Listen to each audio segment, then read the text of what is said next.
बिस्मिल्लाहिर्रहमानिर्रहीम। अस्सलाम वालेकुम तमाम दोस्तों, उम्मीद है आफियत से होंगे। आप देख रहे हैं हमारा यूट्यूब चैनल निगाह टीवी 640। अगर आप हमारे चैनल पे न्यू है तो हमारे चैनल को सब्सक्राइब कर दें और साथ ही बेल आइकन ऑल को प्रेस कर दें ताकि मजीद न्यू आने वाली वीडियो का नोटिफिकेशन मिल सके। चलते हैं आज के मौजू की तरफ। आज का मौजू है दुरूद आला। कहते हैं कि इमाम शाफी रहमतुल्लाह अलैह ने एक बुजुर्ग को ख्वाब में देखा और फरमाया, अल्लाह ताला ने तुमसे क्या मामला फरमाया? जवाब दिया कि मुझको बख्श दिया और आला से आला मर्तबा दिया। सबसे बड़ी चीज़ तो ये कि मेरा कोई हिसाब किताब न हुआ। इमाम साहब ने फरमाया कि ये क्यों?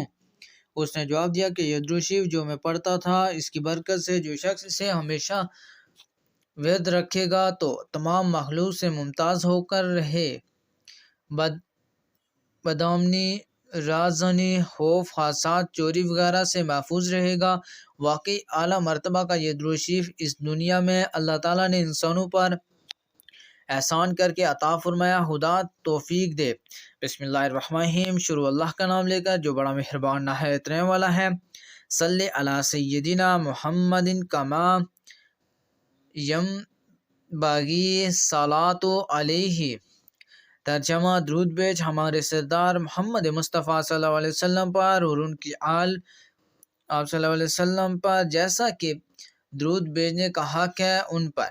अगर हमारी वीडियो अच्छी लगे तो हमारे चैनल को सब्सक्राइब कर दें और दौरान द्रूद पाक जो गलती कोताही हो गई हो तो बारगाह इलाही में दुआ गो हूँ कि अल्लाह पाक अपने फजल व करम से माफ़ करे। आमीन।